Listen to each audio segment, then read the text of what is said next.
What is going on, you guys? It's your host, Galadon, Electro Wizard Challenge time, and let's just cut through all the clickbait, okay? There is not any one single deck that is going to get you 12 wins in the Electro Wizard or any challenge. Clickbait is king right now on YouTube, but the truth of the matter is, it comes down to skill. There is no deck setup that's going to magically just take apart all of your opponents. Every deck is going to have a counter deck, a weakness, and ultimately it really just comes down to practice, you guys. My suggestion, if you want to try to pick up an Electro Wizard during this challenge or a 12-win challenge anytime, is practice, practice, practice with the same deck. Now, obviously, Elite Barbarians are super strong right now, so there are always going to be cards that kind of have that slight edge. Elite Barb's very strong right now, and as you can see here, Shooter put together a pretty well-balanced deck with some surprises. He's got the Graveyard and the Furnace in there. The Bowler, a pretty good card as well, and of course the Mega Minion, despite the nerf, doing a great job. But the Electro Wizard, it really comes down to using this guy correctly. You've got to try to use that zap when you can. Now, he will do 200 hit points in damage at a time to a tower if he's focused on that tower. But check out the Bowler. After everything else is cleared away, the Bowler continues to chip away at the tower and takes out those archers at the same time. So there are some other fundamentals to success in this game. One is patience, and the other is knowing when your opponent is out of a counter for a particular card that you have, or out of elixir, meaning that that counter is not in the cycle. If he's got those elite barbs and you've got elite barbs, or if he's got another really good counter to your elite barbs. Regular barbarians, a super strong counter to elite barbarians, and only 5 elixir instead of 6. Also, obviously, there's a lot of other good cards in there as well. But again, right now, you're going to see elite barbs in almost every single deck you face until the balance changes come back in and we see elite barbs tuned down just a little bit. So here, Shooter facing a player who has, of course, elite barbs and a Royal Giant and the Furnace. Again, making good use of value. You can see there the log doing damage to the archers and the other units in front. Electro Wizard helping out. The Bowler once again clearing things out, that splash damage. And now in come the Elite Barbarians along with a Graveyard. There it was. Shooter just waited, and oh, he drops the good game. With 20 seconds left, I figure that's probably fair enough to call. The Elite Barbarians in there just absolutely pounded on that tower. He waited for his opportunity, dropped the Elite Barbs and the Graveyard at the same time, and just annihilated that tower, his opponent never having a chance to come back. And that right there was Shooter's 10th win. You'll notice that I'm sharing the screenshots from the clan chat just to show. Next up, Shooter's 11th win, and I noticed his comments, yeah buddy, every single time. But this guy starts out right away, Elite Barbarians in the front, and look at the Bowler doing a great job of countering those Elite Barbs all by himself. The Elite Barbs never getting to the tower, and the Bowler surviving after holding off both of those Elite Barbs. And now Shooter with his own Elite Barbs trying to get them into the tower, and he's going to have more success than his opponent did. Or is he? Okay, he gets a little bit of damage from the log and the Bowler there, but the Elite Barbs never got through because of the Skeleton Army. Now, a card that I like to bring to go along with the Elite Barbs is the Zap spell, just to take down the very common counter of the Skeleton Army. Also, the log obviously works. Shooter didn't have it ready that time, but you can tell that that's kind of what he's planning here with that deck. So he's got a little bit of everything, a lot of splash damage if you consider that the Bowler is going to do it, the log is going to do it, the Fireball is going to do it, and even the Electro Wizard does a little bit of splash, at least to 2 units at once. I guess that's not true splash, but that's some pretty severe damage coming out of the Electro Wizard. So Shooter once again dropping the Bowler way in the back, but check out that Electro Wizard, a couple hundred more hit points off that tower, and it's either one big push or chip damage that works out really well. Here the Musketeer is going to pass by the tower. Normally, I would probably go for a Fireball here. I'm thinking that might have been the wise move by Shooter. Instead, the Elite Barbs not quite going to get there on the right-hand side.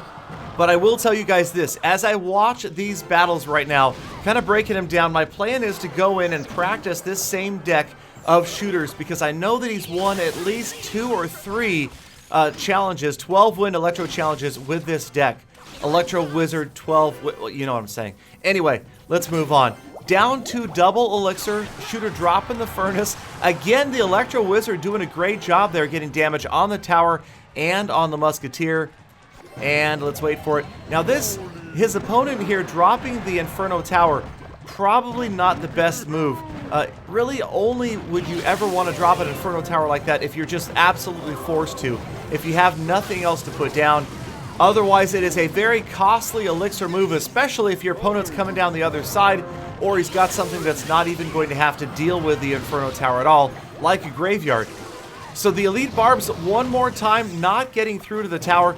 That Electro Wizard helping out. Another Inferno Tower goes down. Perfect opportunity for a graveyard, just like we were saying. That is probably the worst possible card to try to counter a graveyard is the Inferno Tower, and that gives the graveyard a chance to scrap a few hundred hit points. It scrapped. No, I promise it really did. It just scrapped a few hundred hit points off that tower. Time is running down. The fireball takes the tower down to single digits. Look at that.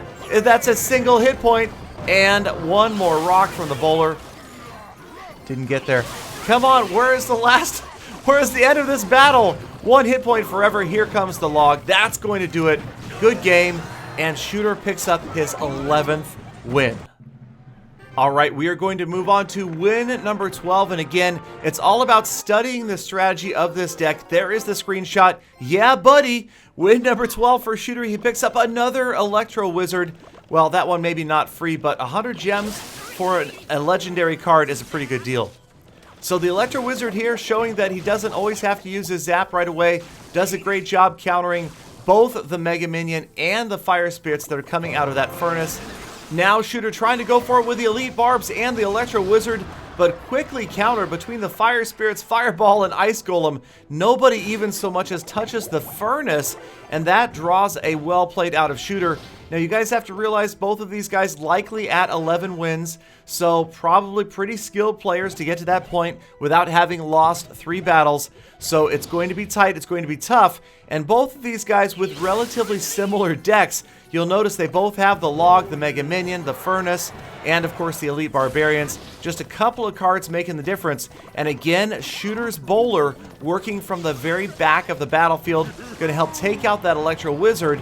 And that is one thing I have picked up from these battles is you'll almost always see rear battlefield deployment of units like the Bowler, like the Mega Minion, unless they are going to counter something that is right on top of the tower. And again, Shooter waiting for that opportunity to drop the graveyard when he knows there's not going to be the elixir or the card to counter. And the graveyard doesn't really crush the tower, but it did grab about 700 hit points off that tower. So that is a big advantage for Shooter, considering that we're down to less than 90 seconds left, and neither one of Shooter's towers has even been scratched. So the furnaces just counteracting each other right now as Shooter saves up elixir. You can see his opponent exactly same elixir count right now. So this next move, again, the bowler from that last possible tile, and his opponent lets his elixir run full here. That is at least 2, 3, maybe 4 elixir lost right there. That is a huge mistake, no matter what your strategy. There is almost never a good time to waste 4 elixir like that. That was a free card, an Electro Wizard, a Mega Minion, anything like that could have been dropped. Instead, Shooter gaining a huge advantage. He's going to capitalize on it with another graveyard, getting back to the tower under 1,000 hit points now. Another furnace goes down, splash damage from the Fire Spirits, and the Log helping to control the Elite Barbarians. Not another shot on that tower yet, still untouched towers. 20 seconds left in this battle. Shooter has not seen a single hit point of damage on either one of his towers, and his opponent's tower under 1,000. So it's looking good for a free Electro Wizard right now as a couple of them go at it right in front of the tower. Fireball works out but misses the bowler, and as time counts down, it looks like it's all in Shooter's hands right now. He is just waiting for an opportunity to drop one more graveyard back there. There it goes. You know that Ice Golem, not a great counter. The Elite Barbarians trying to get in there. Fireball going to do great damage on the tower and those Elite Barbs at the same time. We are into overtime, but just over 400 hit points left on that tower. That's just a couple of fireballs. He's got to hold off this big push Barring a disaster, he looks like he is okay. Another boulder goes down, helping out against all of those ground units. Another furnace. Shooter not just rushing. A less experienced player might have just tried to cycle over to 2 fireballs back to back. But you know that you've got to watch out, especially with elite barbarians, for huge pushes. Here it goes. It just is going to be a log to finish this battle. Good game, and another Electro Wizard for Shooter, as that deck proves to be very solid. But again, it comes down to strategy. I'll study this. Let me know if you guys have a deck that you think works even better. Thank you guys as always for watching. Make sure that you subscribe for the earliest possible update and sneak peek information, and surprises coming soon. See you guys again tomorrow. Full attack.